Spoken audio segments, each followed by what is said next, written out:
বৰ্তমান ভাৰতবৰ্ষত অৰ্থাৎ দিল্লীৰ সেই হিংসাত্মক কাৰ্যটো হোৱাৰ ফলত তেতিয়াৰ পৰা গোটেই ভাৰতবৰ্ষত এটা হুলস্থুলীয়া অৰ্থাৎ বিশৃংখলীয়া পৰিৱেশৰ সৃষ্টি হৈ আছিল আৰু এতিয়ালৈকেও কিছু পৰিমাণে হৈয়ে আছে। আৰু ঠিক সেই সময়তে কালিৰ পৰা এটা ভিডিঅ' ভাইৰেল হৈ আছে আৰু সেই ভিডিঅ'টোতে এজন চৰমপন্থীৰ মানুহ অৰ্থাৎ তেওঁ ভিডিঅ'টোত কোৱা মতে তেওঁ এজন হিন্দু ধৰ্মাৱলম্বীৰ মানুহ হিন্দু ধৰ্মাৱলম্বী নহয়, তেওঁ কোনো হিন্দু নহয়, মুছলিম নহয়। প্ৰথম কথা তেওঁ এজন সন্ত্ৰাসবাদী আৰু সন্ত্ৰাসবাদী মানুহৰ কোনো জাতি ধৰ্ম বৰ্ণ নাই। সেই মানুহজনে গোটেই ভাৰতবৰ্ষত এনেকুৱা এটা পৰিৱেশত অৰ্থাৎ এনেকুৱা এটা পৰিৱেশ হৈ থকাৰ সময়তে তেওঁ মুছলিম মানুহক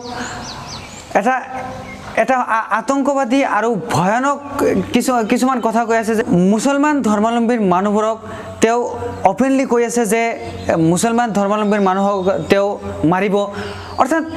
অৰ্থাৎ সেই ভাইৰেল হৈ থকা ভিডিঅ'টোত তেওঁৰ লগত কমচে কম 3টাৰ পৰা 4টা বন্দুক লৈ তেওঁ ভিডিঅ'টো বনাইছে। অৰ্থাৎ তেওঁ এজন আতংকবাদী অৰ্থাৎ টেৰৰিষ্ট। কিন্তু সেই এনেকুৱা মেণ্টেলিটিৰ যদি মানুহ থাকে তেতিয়াহ'লে আমি অৰ্থাৎ আমাৰ ভাৰতবৰ্ষৰ মানুহবোৰে কেনেকৈ ভাতৃত্ববোধেৰে থাকিব?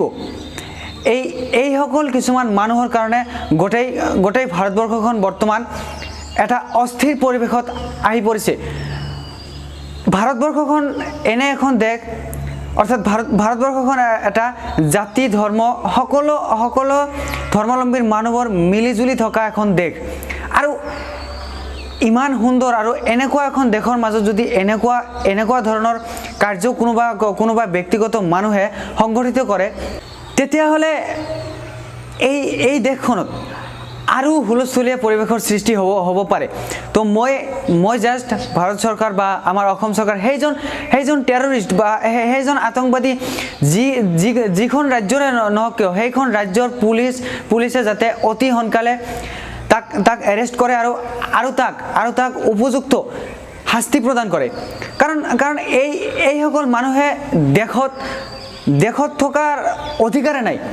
এইসকল মানুহৰ কাৰণে দেশত হুলস্থুলীয়া পৰিৱেশৰ সৃষ্টি হৈ আছে। আমি অৰ্থাৎ আমাৰ নিচিনা সাধাৰণ মানুহে বা আমাৰ ভাৰতবৰ্ষৰ মানুহে সদায় ভাতৃত্ববোধেৰে থাকিব বিচাৰে। চ' মই এইখিনিয়ে ক'ব বিচাৰোঁ গোটেই ভাৰতবৰ্ষৰ ৰাইজক বা বিশেষকৈ আমাৰ অসমৰ যে ৰাইজক যে আহক আমি ভাতৃত্ববোধেৰে থাকোঁ, আমি মিলাপ্ৰীতিৰে থাকোঁ, সকলো জাতি ধৰ্ম বৰ্ণৰ মানুহে আমি একেলগে থাকোঁ আৰু সকলোৱে একেলগে থাকি আমাৰ ৰাজ্যখন আমাৰ দেশখন আমি উন্নত কৰোঁ। আমি হাই এডুকেটেড হওঁ, আমাৰ মেণ্টেলিটিটো চেঞ্জ কৰোঁ। জাতি ধৰ্ম বৰ্ণলৈ আৰু আমি কিমান লাগি থাকিম? আমি সকলোৱে এইটো চেষ্টা কৰোঁ যে আমি জাতি ধৰ্ম বৰ্ণ সকলো এৰি আমি প্ৰথমে মানৱতাক লৈ জীয়াই থকাৰ চেষ্টা কৰোঁ।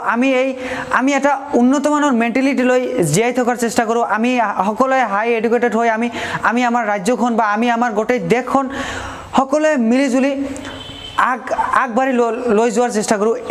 এইখিনিয়ে মোৰ ক'ব লগা কথা। আৰু সেইজন টেৰৰিষ্ট বা এনেকুৱা ধৰণৰ যিবোৰ মেণ্টেলিটিৰ মানুহ আছে তেওঁলোকক মই হাতজোৰকৈ অনুৰোধ কৰিছোঁ যে এনেকুৱা ভিডিঅ' নবনাব আৰু এনেকুৱা মেণ্টেলিটি লৈ যাতে আপোনালোকে নাথাকে।